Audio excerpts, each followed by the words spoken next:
Good morning, Bucknutters. Welcome to the Bucknuts Morning 5 here on Wednesday, May 27th, 2020. I am Dave Biddle. I am joined by the People's Champ, Matt Baxendale. Bax and I are going to answer your questions from the front row message board. Got a lot of good questions to get to. Let's start right at the top.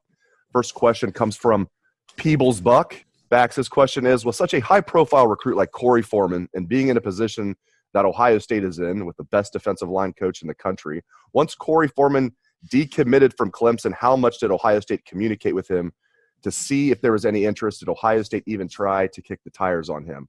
Now, from my understanding, Ohio State never really felt like they had a good connection with Corey Foreman. I don't know if they just didn't vibe. I mean, there was just never that connection. And if you know anything about how Ryan Day and his staff recruits, they target kids, and they're more of a sniper approach, not machine gun. Like, they are going to target a kid and show them all the love in the world. So for some reason, from my understanding, there just was never that connection between Ohio State and Corey Foreman. All right, let's get to the next question back so you can take this one. This is from Tay V Dub, Tay V Dub. If Ohio State doesn't win the national championship this year, Bax, are they officially not in the elite top tier of college football? Well, I don't think that's even remotely conceivable at this point. They at that point would have made their fourth playoff berth, right? And nobody else outside of Clemson and Alabama has more than that. On top of that, who's won the national championships, right? There's been 4 schools that have won a national championship in the playoff era, and Ohio State's one of them. So I don't think you remotely call that they're not in the elite tier. They're recruiting as well as anybody in the country. And if you look at the way the seasons have gone for OSU, right? 2014, they won the title. 2015, they were easily the best team in the country, and they lost one game, and it happened to be too late in the season for them to overcome it to make the playoff. And they happened to lose to the one team that screwed them from getting in the Big Ten championship game. 2016, they made it when – I don't even want to get into that team, but they made the playoff, right? 2017, let's just say that was the first of the 2 straight years where there was sort of a fluke kind of loss that kept them out to a team they should never have lost to, right? And then last year they got in, and everybody who watched that game, including most Clemson fans, admitted that OSU was almost clearly the better team. So there's been, I think, more bad luck for OSU a bit with the playoff situation the last 5 years, 6 years, than trying to say that they're not elite. I think it's pretty clear that Ohio State's an uber elite team. They're one of the what I've been calling hyper elites every time we talk to them. The recruiting obviously speaks for himself under Ryan Day and under Urban Meyer, but this is the performance. I mean, Ohio State has lapped the Big Ten at this point. The only way Ohio State loses a Big Ten game this year is if they don't have their mental health the way it needs to be, they don't have their focus right. Ohio State is clearly an elite team.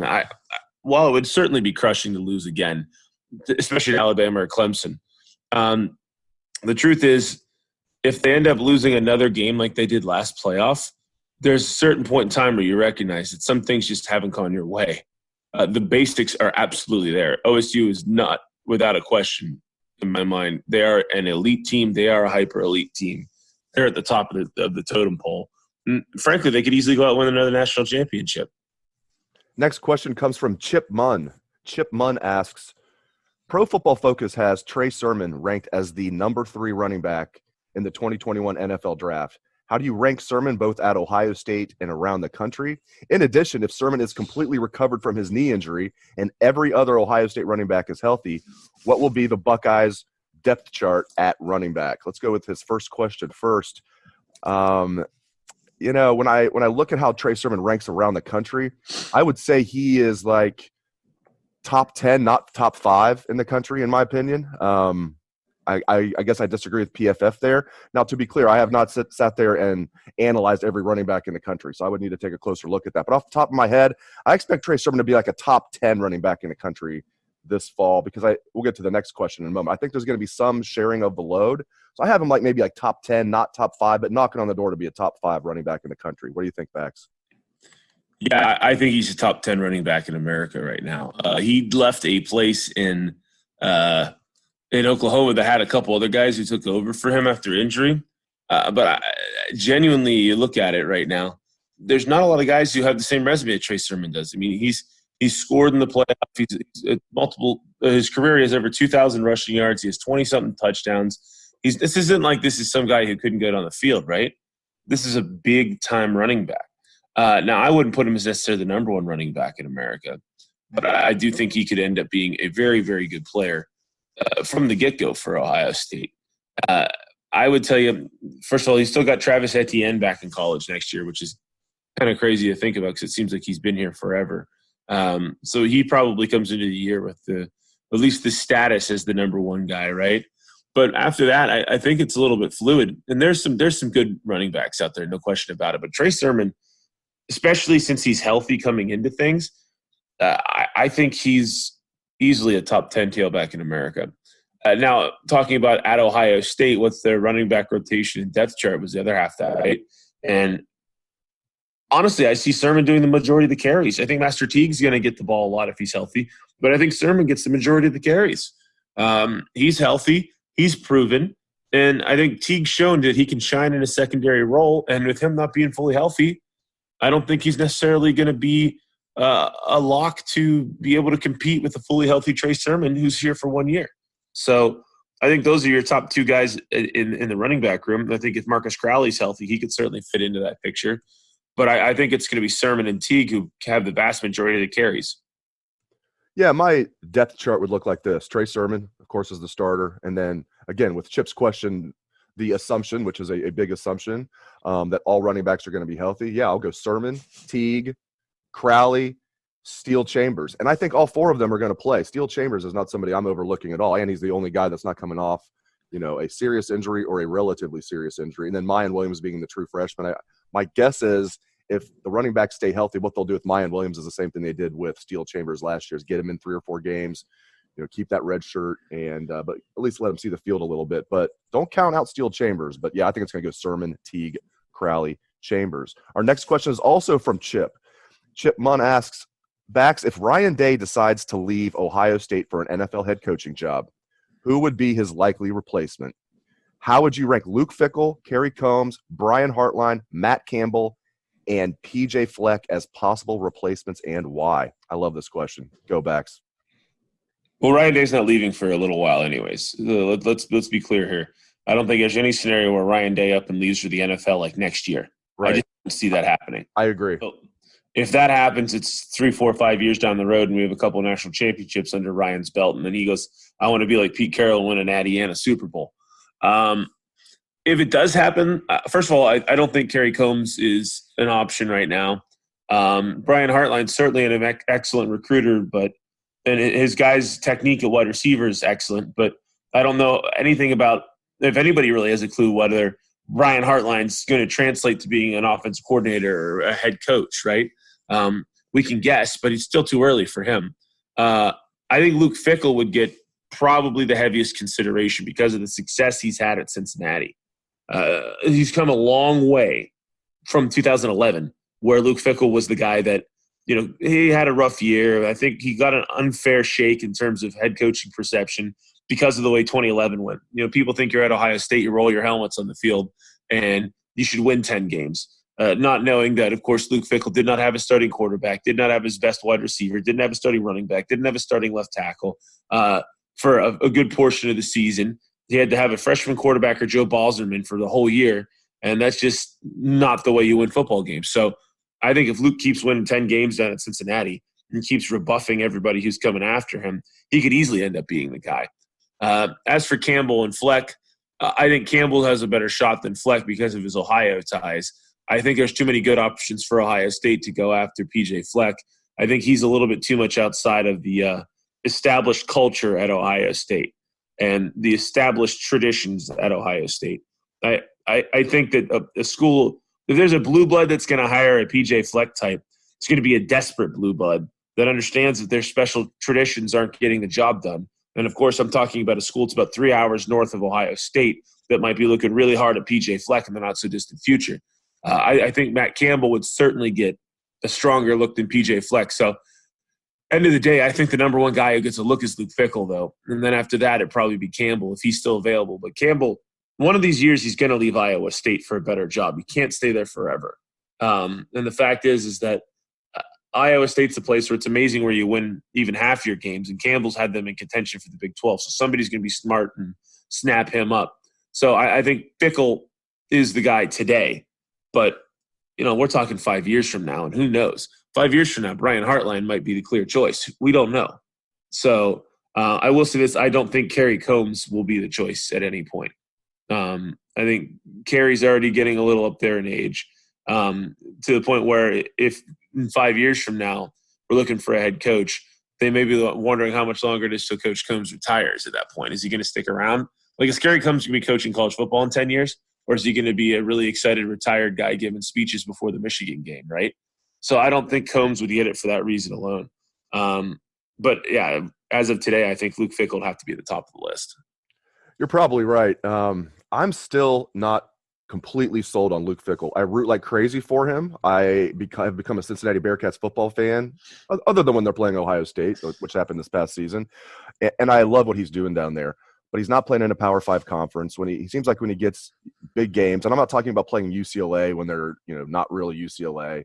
And I mean, he's taking care of business. Don't get me wrong. But I look at what Matt Campbell has done. It's really hard to win at Iowa State. And it's not like he's winning big there, but it is hard to have a consistent winning record there, and he's done that. And P.J. Fleck, same deal. When he was at Western Michigan, he went 13-0 his final year. Well, 13-1. They lost to Wisconsin in a close game in the Cotton Bowl. And then what he's doing at Minnesota now, I mean, that is just, I like both those guys a lot. And I like Brian Hartline too. I do think he is a rising star in the profession. I think you articulated it very well, though, Bax. We still would need to see him be more than a position coach before he'd even be considered to be the head coach at Ohio State. But my goodness, if you can pick a rising star in the profession all across college football, I might put Brian Hartline number one as far as young coaches and just the meteoric rise that he's had and what he's doing with recruiting and just how the wide receivers play for him. I love everything about Hartline. So this is a real tough question. I like all of those guys. I tell you what, if I had to go with one, I'd probably pick Matt Campbell. All right, let's go to the next question. This is from Buckeye Jug. He says, who do you think will be the next 2021 recruit to commit? Who will be the next 2022 recruit to commit? I can take this one. I'm going to be honest with you guys. I mean, I checked in with the dean of Ohio State football recruiting to make sure I was giving you guys good information here. So this is really coming from the dean. Hudson Wolf could be the next in the 2021 class. For those who don't know, he is the number 9 tight end in the country, number 225 overall player in the country, 4-star prospect out of Tennessee, Savannah, Tennessee. And, yeah, that would mean they would have 2 tight ends in the class with Sam Hart and Hudson Wolf. So that would mean that'd mean definitely no Jack Pugh in the class, the young man from here in the Columbus area at Hilliard Bradley. So it sounds like Hudson Wolf could be the next to pop in the 2021 class, but you never know. As for 2022, this is a lot harder. Now, Gabe Powers is the number 1 player in Ohio in the 2022 class. Young man from, again, Central Ohio kid, Marysville, Ohio. I love that Jack Sawyer is the number 1 player in the state, local kid from Columbus. And then in the very next class, you got Gabe Powers as the number 1 player in the state of Ohio. No, Gabe Powers says he's going to wait a while. I think there's no question he's going to be a Buckeye. But he says he's going to wait a while. Now, if he changes his mind and pops early, it's going to be Ohio State, and he could be the next. So if I had to give an answer, it's Gabe Powers. But, if he sticks with his guns, he's not going to commit anytime soon. All right, let's get to the next question, Bax. The final question of the show. We can go on for this one. This is a really good one, too. This is from Noonan's 40. Bax, if there are minimal to no fans in the stands this season, as I hope isn't the case, but it could be, he says in parentheses, what is the toughest regular season game on Ohio State's schedule? I know of a certain nightmare that involves a lot of white that would be made less stressful. What say thee, Bax? Well, so the whiteout game is one of those situations at Penn State where all of us remember the ones that don't go right and sort of have a mental block to forget how many times OSU's gone in and beat the whiteout. Right, we all remember 2005. Right, we all remember 2016 was the blocked field goal game. Well, every other whiteout we've gone to, Ohio State's won. Some of them in blowout fashion. Like, nobody goes, oh, man, remember the whiteout in 2007? No, you don't. Todd Beckman threw 4 touchdown passes. OSU won by 30 points. You know what I mean? Like, I think the whiteout gets – it gets credit whenever OSU loses. It's one of those things where it's like OSU lost the game. It must have been the whiteout. OSU lost the game in 2016 because they didn't call timeout before trying to kick a field goal to go up by 7, and they didn't get set, and the kick got blocked. OSU lost in 2016 because the Penn State completed 2 giant jump ball passes, which was all Trace McSorley could do, and he happened to have NFL receivers on his roster that year. 2005 they lost because Tamba Hali had the game of his life. The whiteout didn't do jack. So Penn State's still going to be good. It's still going to be a tough game. It'll just be easier for Ohio State to hear their call. And if anything, sometimes when you're on the road, you come together as a team because it's you versus everybody else in that stadium. And I can tell you some of OSU's losses the last couple of years had nothing to do with the crowd. I was at that Purdue loss. That crowd wasn't anything. It was OSU not being ready to rock and roll and Purdue being more than ready to go. So look, I think the fans' impact, it's a big deal because we all care and it's a big environment. But I think it gets overstated. Oregon is going to be no more or less of a difficult game this year, whether or not there are fans in Autzen. I think there are very few places that the home field advantage is so pronounced that the visiting team has difficulties, right? Beyond a false start here or there. And now that can change a game. We know it can change a game, right? But in the end of the day, especially an elite team like Ohio State that has such a talent edge. Like if Ohio State was like number 15 in the country, I'd be relieved. I'd be thrilled, right, that they didn't have to go the whiteout. Whenever all things are equal, yeah, the crowd can make a small difference. But when you have such a talent advantage like Ohio State does, they're going to beat Oregon. Crowd or no crowd, they're going to beat Oregon. Oregon is coming in with a new quarterback versus a Heisman frontrunner in Justin Fields. Oregon has a talented defense, but so does Ohio State. Ohio State is a better coaching staff. They're going to win at Oregon. At Penn State still has Sean Clifford as their quarterback, and I'm sorry. But unless Penn State gets somebody better at quarterback, they're not beating Ohio State. So to me, the hardest game of the schedule, I thought it was Penn State from the start, and I think it still is going to be Penn State. But I don't think that really significantly changes because of a whiteout that Ohio State's gone something like 8-2 against the last 10 times they've played in it or something like that. It's legitimately something like that. If you go back and you look at all the years that they've gone over to Penn State and won in the whiteout. So, I want the fans to be there. The fans are a great part of it. And, the fans can influence games in certain directions. I mean, if Ohio State's up by 10 and, they pick a ball off, the crowd loses its mind, momentum hits the other team hard, right? That's the impact of the crowd. The crowd allows you to exacerbate the situations in the game a little bit. But when you're a team like OSU where you're not playing an equally talented team until a playoff situation, I don't think it makes their schedule significantly easier that if they're playing in a quiet field in central Pennsylvania or they're playing in a madhouse in central Pennsylvania.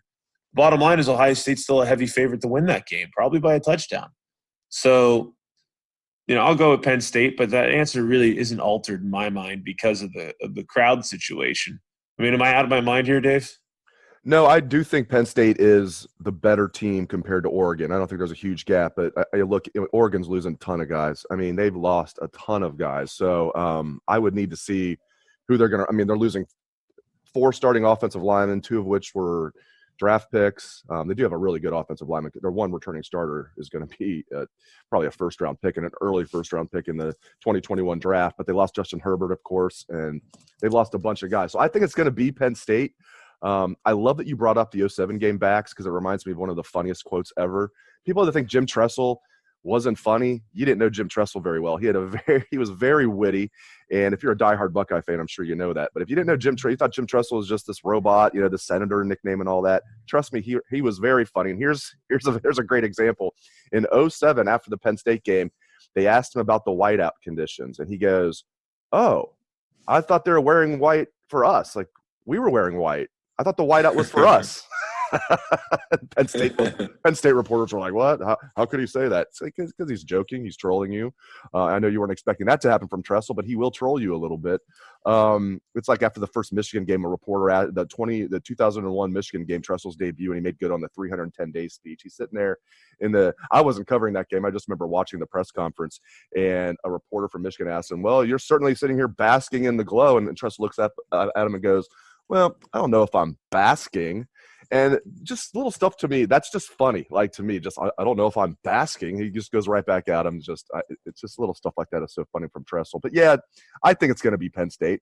I think Oregon's going to be a relatively tough game. And don't forget, Oregon looks at Ohio State like we look at Clemson. Ohio State has beaten Oregon every time they've played them, and in some very high-profile games, such as the national championship game, such as the Rose Bowl. Oregon won some Ohio State, so don't forget that. And Penn State looks at Ohio State as their biggest rival. That's why James Franklin gets them up to play Ohio State. They've played them tough in Ohio Stadium, and usually they play them. There was the one exception, but they usually – actually, under James Franklin, has there even been a blowout?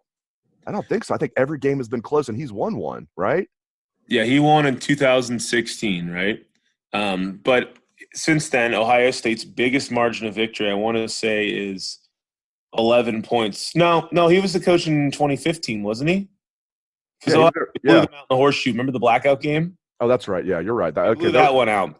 And then they blew him out when they had no, it wasn't him. It was Bill O'Brien. Was the Hackenberg game, right? That was 2013. Back. Yes, my freshman year at Ohio State in 1994.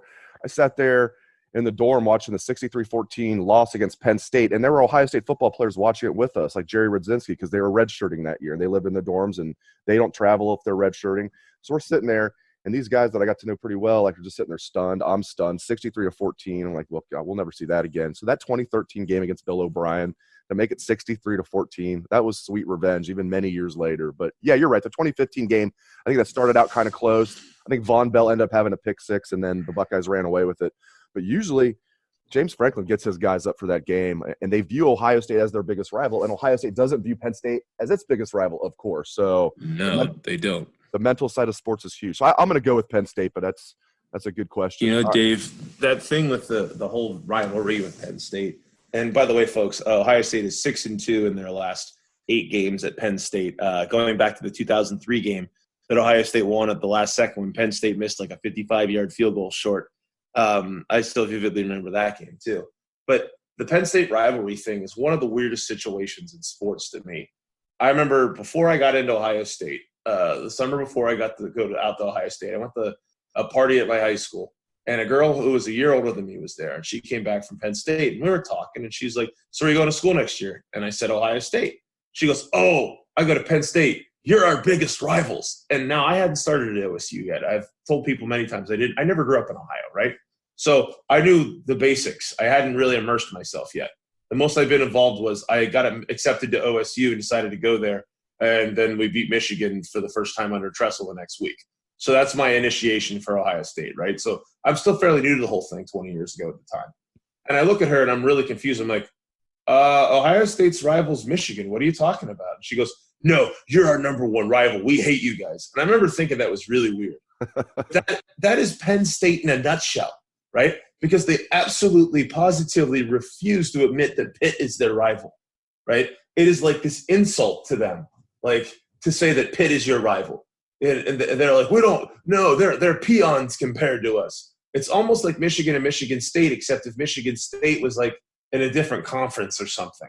And Penn State looks at us. And one of my best friends went to Penn State, and he told me, he said, "We look at Ohio State as what we should be." So from an athletic department point of view, Ohio State is their aspirational goal. Ohio State is like what they see as the best run, biggest athletic department in the country, their number one rival in football, all this. Penn State is chasing us like we're the big brother who's never really seen them as, you know, an equal competition, even if they win every now and then, right? And Penn State absolutely craves that recognition from us of them as a rival. It's like a visceral reaction when we don't call them a rival. But the reality is they're not a rival. We still care more about the Michigan game, despite having bludgeoned Michigan for 2 decades, right? When Penn State has legitimately been a much bigger threat. And I have to repeatedly tell Penn State fans, yes, yes, yes. You guys are a much bigger threat to Ohio State than Michigan is. No arguing. In fact, since 2001, you guys have beaten us 4 or 5 times. Michigan's only beaten us twice. I get it. But it's not a rivalry. To them, it's like slapping a medieval guy in the face with his glove and challenging him to a duel when you don't admit it's a rivalry. So that's why that game is always the biggest fear, because the biggest key is their players feel that way too. Their players see Ohio State as the guy to beat. And they're good enough at Penn State with the talent that Franklin brings in to make it interesting. That's why most of these games have been relatively close. Even last year, looked like it was going to be a blowout. I brought some Penn State fans with me to the game, and they left at halftime thinking this is going to get hideous. And somehow Ohio State only ended up winning by 11. So, yeah, that's the toughest game on the schedule. And going back to the original question, it's the toughest game, no matter whether there are fans or not. Great stuff from the People's Champ, Matt Baxendale, and thank you to all the listeners out there for tuning into the show. Thank you to everyone who submitted a question on the Front Row message board. If you like the show, you're listening on Apple Podcasts, leave us a 5-star review. It really helps. Thanks again to Matt Baxendale, and thanks to all the listeners out there. Hope everyone has a great day. Let's hear that Buckeye swag, best damn band in the land.